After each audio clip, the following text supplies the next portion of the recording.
टुनटुनी चिड़िया, मैंने तुम्हारी सारी बातें सुन ली हैं। तुम इतने दुखों से अकेली लड़ रही हो। सच में तुम एक सच्ची माँ हो। और मिट्टी का घर बारिश में टूट जाता है।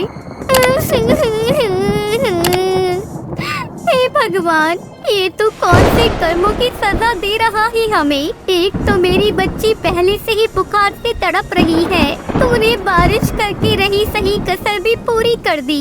एक गांव के जंगल में टुनटुनी नाम की एक चिड़िया अपने पति बंटी कबूतर और अपनी बेटी रानी चिड़िया के साथ रहती थी। वो बेचारे बहुत गरीब थे, उनके पास खाने को कुछ भी नहीं था। कुछ दिनों पहले टुनटुनी का पति बंटी कबूतर जब एक फैक्ट्री में काम कर रहा था तो उसके साथ एक हादसा होने की वजह से वो अंधा हो गया था, जिस वजह से घर की सारी जिम्मेदारी टुनटुनी पर आ गई और टुनटुनी को घर चलाने के लिए कांच की चूड़ियां बेचनी पड़ी। एक दिन की बात है। माँ, बहुत जोर से भूख लग रही है, कुछ खाने को दो ना माँ। बेटी, मुझे पता है तुम्हें बहुत जोर की भूख लग रही है, पर मेरे पास तुझे खिलाने के लिए कुछ भी नहीं है घर में। जो कुछ भी था सब खत्म हो गया है और मेरा काम भी इस समय ठीक नहीं चल रहा है। चूड़ियाँ बिकी नहीं रही है। जब कुछ बिकेगा नहीं तो पैसे कहाँ से आएंगे और घर का राशन में कैसे खरीद पाऊंगी।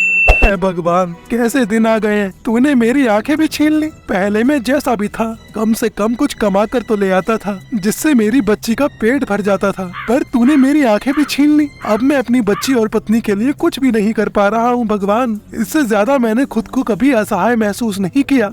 ऐसे वो दोनों पति पत्नी अपनी हालत पर रो रही होते हैं कि इतनी देर में उनकी घर की मकान मालिक आ जाती है और उनसे कहती है, तब तक आप लोग कमेंट में बताएं 2 + 4 + 7 कितने होते हैं।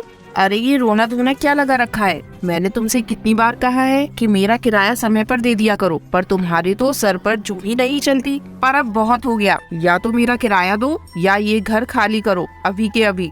अरे दीदी, ऐसा मत करो, मैं आपके आगे हाथ जोड़ती हूँ। हम कहाँ जाएंगे, हम पर कुछ तो तरस खाओ।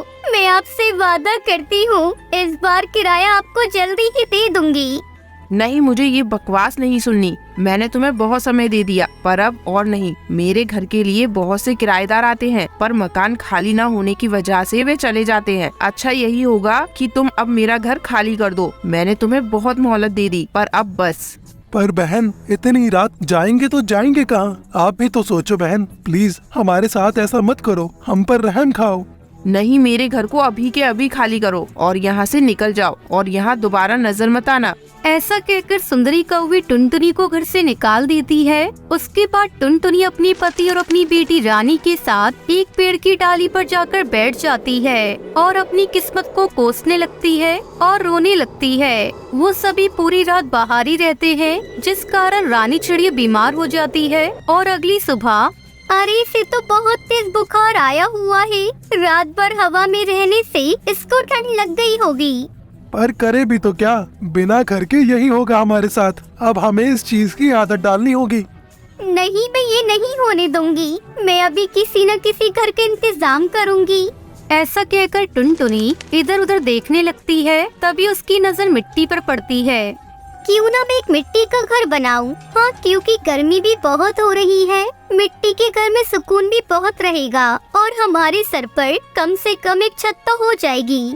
ऐसा कहकर टुनटुनी चिड़िया मिट्टी इकट्ठी करके उस मिट्टी से मिट्टी का घर बना देती है, जिसमें वो अपने परिवार के साथ रह सके। पर रात को अचानक से बारिश आ जाती है, जिसके बारे में टुनटुनी ने बिल्कुल भी नहीं सोचा था और मिट्टी का घर बारिश में टूट जाता है।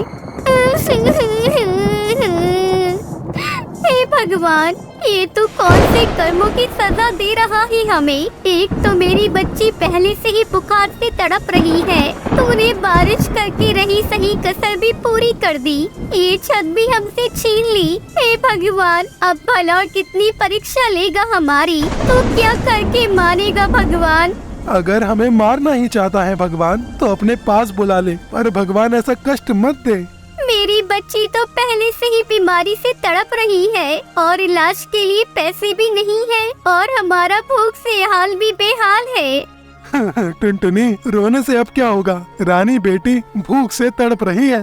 मुझे अपनी बच्ची के लिए कुछ खाने के लिए लाना पड़ेगा। पर बारिश रुकने का इंतजार कर लो, फिर चली जाना। टुनटुनी बारिश रुकने के बाद जंगल में खाने की तलाश में चली जाती है। हमारे पास तो इतने पैसे भी नहीं है कि हम एक पक्का मकान बनवा लें। पता नहीं बरसात के मौसम में हमारा क्या होगा। दूसरी तरफ टुनटुनी खाने की तलाश में जंगल में बहुत अंदर तक चली जाती है, तब भी उसे कुछ खाने के लिए नहीं मिलता और मायूस होकर एक जगह बैठकर रोने लगती है।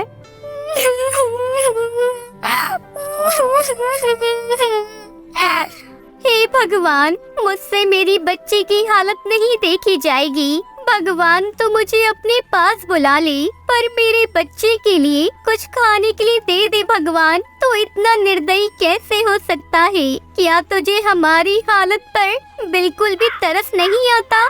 ऐसे कहते हुए टुनटुनी बहुत रोती है। उसकी सारी बात एक परी पेड़ पर बैठी सुन रही होती है और उसकी ऐसी हालत देखकर उसे टुनटुनी पर बहुत दया आती है। उस पर दया करके वो उसके सामने आती है और उससे कहती है, टुनटुनी चिड़िया, मैंने तुम्हारी सारी बातें सुन ली हैं। तुम इतने दुखों से अकेली लड़ रही हो। सच में तुम एक सच्ची माँ हो। आप कौन है और मेरी बात आपने कब सुनी? टुनटुनी डरो मत, मैं एक भली परी हूँ। मैं यहाँ से जा रही थी कि तुम्हारी रोने की आवाज सुनते हुए मैं तुम्हारे पास आ गई और मैंने तुम्हारी सारी बातें सुन ली। पर तुम अब निश्चिंत हो जाओ टुनटुनी चिड़िया, अब तुम्हें कोई भी कष्ट नहीं होगा। अब मैं तुम्हारे साथ हूँ ना, तुम्हें कुछ भी नहीं होने दूंगी और जितने भी दुख तुमने सहे हैं और कष्ट झेले हैं उनको खत्म कर दूंगी। सच में परी, आप मेरी मदद करेंगी? आप बहुत भली परी हो। हाँ टुनटुनी चिड़िया, बोलो तुम्हें क्या क्या परेशानी है? मेरी बच्ची बहुत बीमार है और उसे बहुत भूख लगी है। बहुत दिनों से उसने कुछ खाया नहीं है, तो क्या तुम हमें कुछ खाने को दे दोगी? खाया तो तुमने भी कुछ नहीं है ना टुनटुनी, पर अब तुम निश्चिंत होकर घर जाओ। तुम्हें वहाँ पर सब कुछ मिल जाएगा। तुम्हारा हर दुख दूर हो चुका होगा। इसके बाद टुनटुनी अपने घर की तरफ वापस चल पड़ती है। जब वो घर आकर देखती है तो चौंक जाती है। उसका मकान जो कि कच्चा और बारिश में टूटा हुआ था, वो अब सोने का बन चुका था और उसके पति की आँख की रोशनी भी वापस आ गई थी और उसकी बच्ची भी ठीक हो गई थी और उसके घर में बहुत सारा धन अपने आप आ गया था। उसके बाद फिर कभी टुनटुनी को दुख नहीं झेलना पड़ा। टुनटुनी एक बिन माँ की बच्ची थी जो अपने पिता के साथ रहती थी। उसके पिता बंटी कबूतर एक किसान थे। उन्होंने टुनटुनी के लिए दूसरी माँ लाने का विचार किया और दूसरी शादी कर ली, पर बंटी कबूतर की दूसरी बीवी लाडो चिड़िया टुनटुनी को बिल्कुल भी पसंद नहीं करती थी। एक दिन, टुनटुनी, पूरे दिन तुम रोटियां तोड़ती रहती हो, कुछ काम धाम है या नहीं? आप बोलो माँ, आप क्या काम करवाना चाहती हैं? मैं कर दूंगी।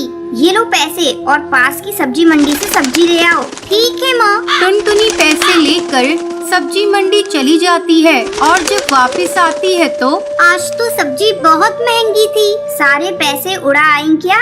माँ, आज सब्जी मंडी में सब्जी महंगी होने की वजह से थोड़ी सी ही सब्जियाँ मिली है। सब्जी महंगी थी या उन पैसों से चाट पकौड़ी खा लिया है? मैं सब जानती हूँ। थोड़ी सी ढील दी नहीं और तेरा उड़ना शुरू हो जाता है। नहीं माँ, मैं सच कह रही हूँ, मैंने कुछ नहीं खाया। चल रसोई में जा और खाना बना। खाना वाना कुछ बनाती नहीं, बहस करवा लो इससे। पता नहीं कब तक मूंग डलेगी मेरी छाती पर। टुनटुनी रसोई में खाना बनाने चली जाती है। मुझे कैसे न कैसे करके इस चिड़िया से अपना पीछा छुड़ाना होगा, नहीं तो मुझे जीवन भर इसे झेलना पड़ेगा।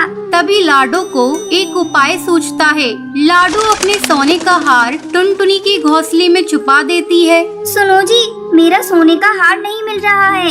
यही कहीं होगा, तुम रखकर भूल गई होगी। नहीं जी, मैंने चारों तरफ देख लिया है पर मुझे नहीं मिला। बस एक टुनटुनी का घोंसला रह गया है, उसकी तलाश लेनी है। ये कैसी बात कर रही हो? आखिर टुनटुनी तुम्हारा हार क्यों चुराएगी? मैंने कब कहा चुराएगी, पर एक बार तलाशी लेने दो, क्या जाता है। लाडो टुनटुनी के घोंसले की तलाशी लेती है। वहाँ उसे अपने सोने का हार मिल जाता है, क्योंकि ये हार उसी ने रखा था। देखा, मैं ना कहती थी, मेरा सोने का हार टुनटुनी ने ही चुराया है। अब तो सब आपकी आंखों के आगे है। अब तो विश्वास हो गया ना कि टुनटुनी चोर है। इसकी नजर हमेशा मेरे सोने के हार पर रहती थी और आज तो इसने चुरा भी लिया। टुनटुनी, ये क्या है? तुमने अपनी माँ का सोने का हार चुराया है? तुम्हें किस बात की कमी है जो तुमने ये सब किया?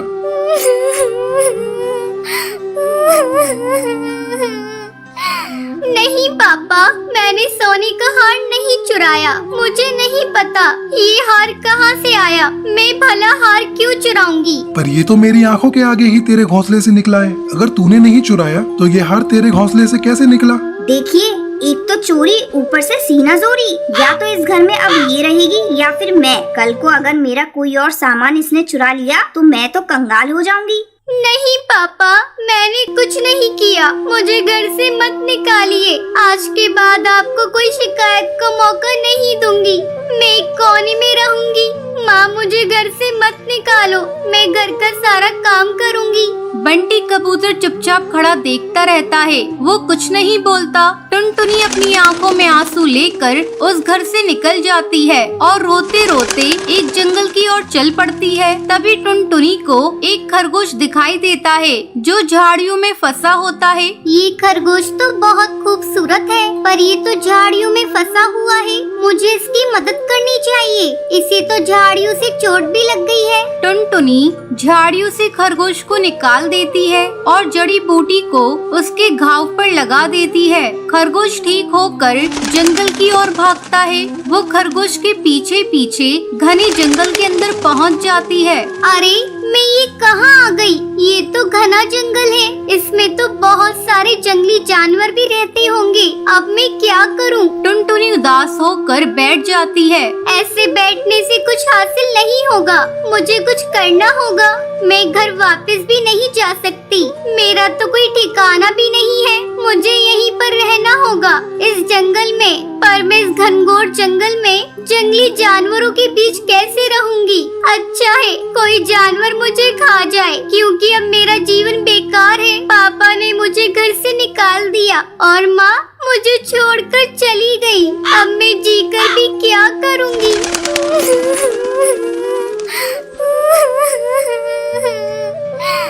टुनटुनी ऐसा सोच ही रही होती है कि तभी वो खरगोश वहाँ आ जाता है। टुनटुनी, तुम बहुत ही अच्छी चिड़िया हो। तुम ऐसा कैसे सोच सकती हो? तुम्हें तो अभी और जिंदगी जीनी है। टुनटुनी चौंक जाती है और इधर उधर देखती है।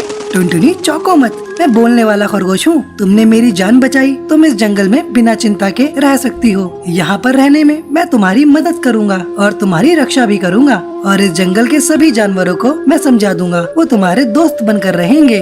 बहुत बहुत शुक्रिया खरगोश जी, लेकिन तुम्हारे इस जंगल में रहने के लिए मुझे घर की जरूरत होगी, पर मेरे पास तो कुछ है भी नहीं। इसमें मैं तुम्हारी मदद कर सकता हूँ। यहाँ पास में ही बहुत सारे पेड़ हैं और बहुत सारा मिट्टी का ढेर रखा हुआ है। उससे तुम अपना मिट्टी का घर बना सकती हो। जाओ वहाँ से मिट्टी लेकर आओ। उस मिट्टी से तुम्हारा बहुत खूबसूरत घर बनेगा। टुनटुनी को ये सब सुनकर बहुत अच्छा लगता है।